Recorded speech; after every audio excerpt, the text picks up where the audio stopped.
Hello friends, welcome to my channel. আমি সাথী, বর্তমানে Kolkata police constable পদে কর্মরত। আমি আজকে তোমাদের সাথে আমার জীবনের কিছু অভিজ্ঞতা বলো বা কিছু মানুষের চরিত্র বলো তুলে ধরতে চাই। এটা আমি বলবো না যে আমি খুব অভিজ্ঞ বা মহান, না, আমি মোটেই সেরকম কিছু নই।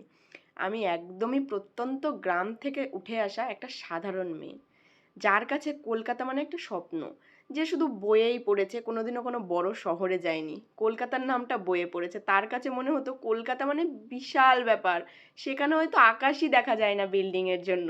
কিন্তু আদতেও সেগুলো কিছুই নয়। অ্যাকচুয়ালি তখন ওগুলো ছোটোবেলার ভাবনা ছিল। আস্তে আস্তে বড় হলাম, জানলাম, কিন্তু কখনো চোখে দেখিনি কলকাতা। এই প্রথম কলকাতায় এসে আমার পড়াশোনা করা, চাকরি করা। পৃথিবীতে তিন ধরনের মানুষ থাকে: কিছু কিছু সাধারণ মানুষ, কিছু অসাধারণ মানুষ, আর কিছু থাকে নিজেকে অসাধারণ ভাবে, কিন্তু সে সাধারণ মানুষের পর্যায়তেও পড়ে না। আমি নিজেকে একটা সাধারণ মেয়ে বলেই মনে করি, যার কাছে স্বপ্ন মানে ফ্যামিলির পাশে দাঁড়ানো, ফ্যামিলির দায়িত্ব ঘাড়ে নেওয়া। কে বলে শুধু ছেলেদের ঘাড়েই দায়িত্ব থাকে? কোনোদিনও ফ্যামিলির বড় মেয়ে হয়ে দেখো। আর তুমি যদি লোয়ার মিডিল ক্লাস ফ্যামিলি থেকে বিলং করো, তাহলে বুঝবে যে বড় মেয়ে হওয়ার জ্বালা আর পরিবারের একটা মাত্র মেয়ে হওয়ার জ্বালা। জ্বালা বলবো না, এটা তুমি কি বলবো, এটা নিজের কৃতিত্বও বলতে পারো যে তুমি এক একটা মেয়ে হয়ে নিজের পরিবারের দায়িত্ব নিজের ঘাড়ে নিতে পেরেছো। হয়তো যদি সেরকম বড় ফ্যামিলিতে জন্মাতাম, তাহলে এই এক্সপিরিয়েন্সগুলো লাইফে হতোই না। যা ভগবান দিয়েছে হয়তো কিছু শেখানোর জন্যই দিয়েছে। আমি অত্যন্ত লোয়ার মিডিল ক্লাস ফ্যামিলি থেকে বিলং করি, যে যার কাছে ফ্যামিলির পাশে দাঁড়ানো একমাত্র স্বপ্ন। হ্যাঁ, স্বপ্ন অনেকই ছিল, বড় বড় স্বপ্ন ছিল, বড় বড় কিছু করার ছিল, ভেবেছিলাম।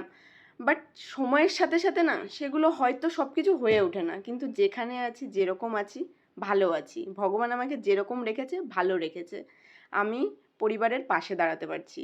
মা বাবা যখন যেটা চাইছে, তাদের চাওয়া না খুব বড় না, এটা বলবো না তারা যা চাইবে আমি তাই দিতে পারবো, না, সেরকম ক্ষমতা আমার নেই।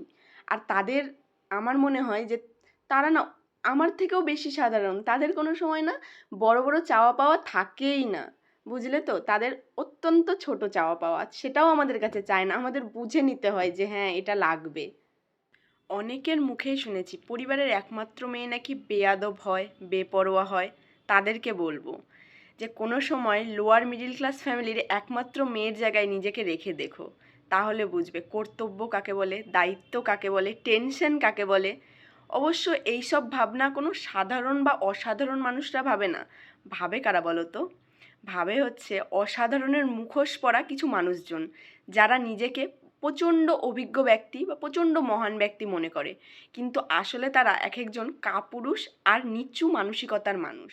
এইসব মানুষ যে শুধু এতটুকুই কথা বলে সেটা কিন্তু না, তারা অনেক ভাবনার অধিকারী। নিজেকে, বললাম না ওই একটা কথা, নিজেকে অনেক বেশি মহান ভাবে। তারা ভাবে তারা যেটা ভাবে, তারা যেটা বলে সেটাই সঠিক। অ্যাকচুয়ালি তারা না দুনিয়াটা সম্পর্কে জানেই না, নিজের কিছু বিশ্বাসে ওরা আবদ্ধ থাকে। এইসব মানুষ থাকতে পারে তোমার ফ্রেন্ড জোনে, থাকতে পারে তোমার ফ্যামিলিতে, থাকতে পারে তোমার প্রতিবেশীতে। যাই হোক, তারপরে আসি মেন কথায়, যেটার জন্য ভিডিও অন করা। যারা কনস্টেবলের চাকরি করবে ভাবছো বা অলরেডি করছো, কি বলবো, তাদের প্রতিবেশী বলো, ফ্যামিলির কিছু পাবলিক আছে যারা তোমাকে কাছ থেকে স্ট্রাগল করতে দেখেছে, তারা মোটেও বলবে না। কিন্তু দূরের কিছু প্রতিবেশী, দূরের কিছু ফ্যামিলির পার্সন আছে যারা হয়তো নিজের বাড়ির ছেলে মেয়ে কিছু করছে না বা কিছু এখনো পায়নি, বাট অন্য পেয়ে গেছে, ফ্যামিলির আরেকজন পেয়ে গেছে বা পাড়ার আরেকজন পেয়ে গেছে, তারা কি রটাবে বলো তো? এই কনস্টেবলের চাকরি করছে, এগুলো তো না পড়েই পায়, আমাদের বাড়ির ছেলে মেয়ে এগুলো করবে না। আরে কোন জগতে আছো? হ্যাঁ, মানলাম কনস্টেবলের চাকরি, কিন্তু একটা কনস্টেবলের চাকরি এখনকার সময়ে এই 2024-25-26-এ এসে পাওয়া যে কতটা কঠিন, যারা পড়ছে তারাই একমাত্র জানে।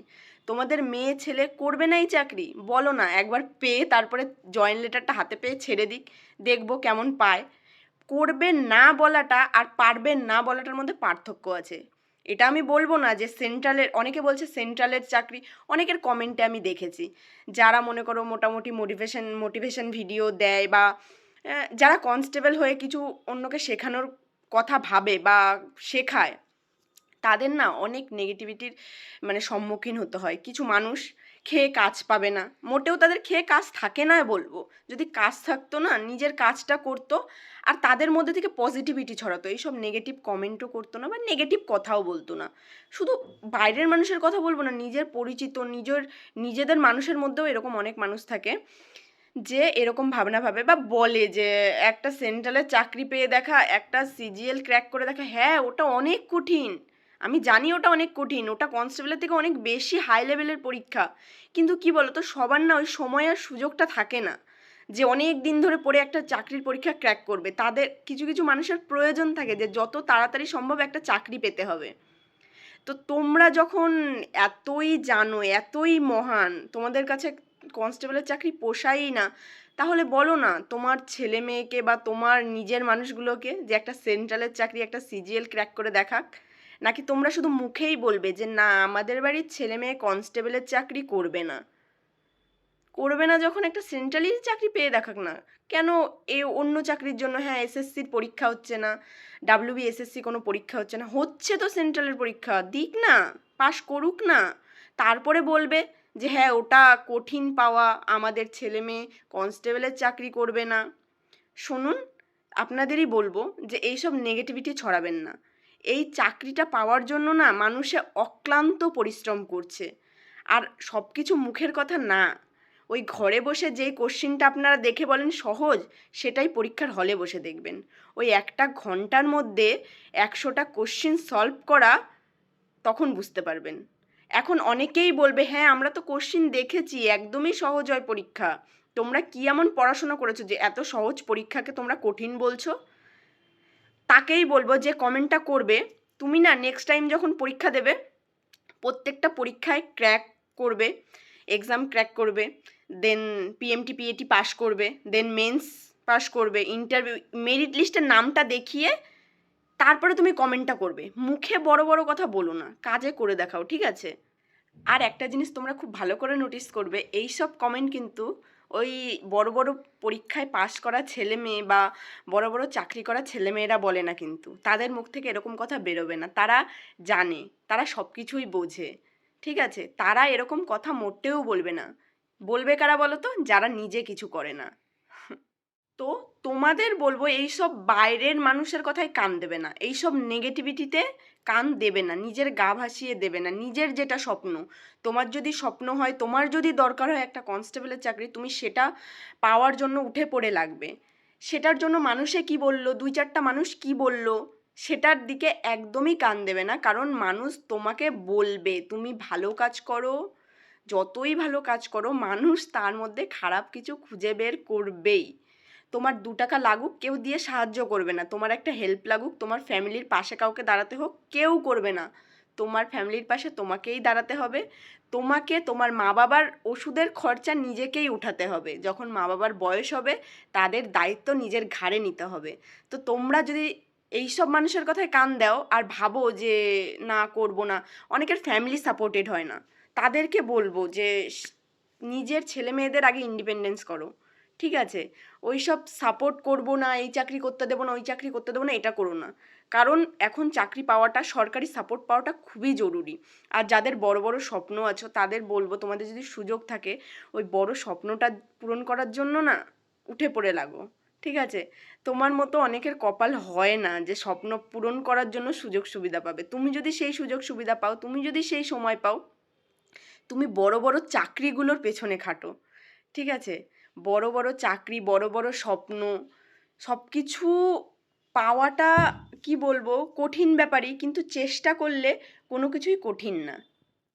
একটা চাকরি পেয়ে গেলে তারপরে আবার অন্য কিছুর জন্য পড়াশোনা করা বা অন্য বড় চাকরিতে যাওয়া, সত্যিই বলবো একটা স্ট্রাগলের বিষয়। কারণ তোমার ডিউটি কেমন পড়বে, তুমি কেমন চাপে থাকবে, সেগুলোর উপর নির্ভর করে। হয়তো অনেকে সুযোগ বা সময় পায়, অনেকে পায় না।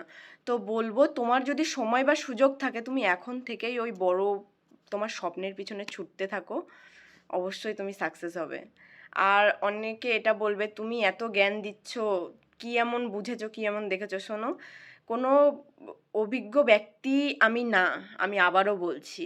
আর মানুষের ম্যাচিউরিটি না বয়সের সাথে আসে না, আসে জীবনের জীবনের যেই এক্সপিরিয়েন্সগুলো হয় সেগুলোর থেকে।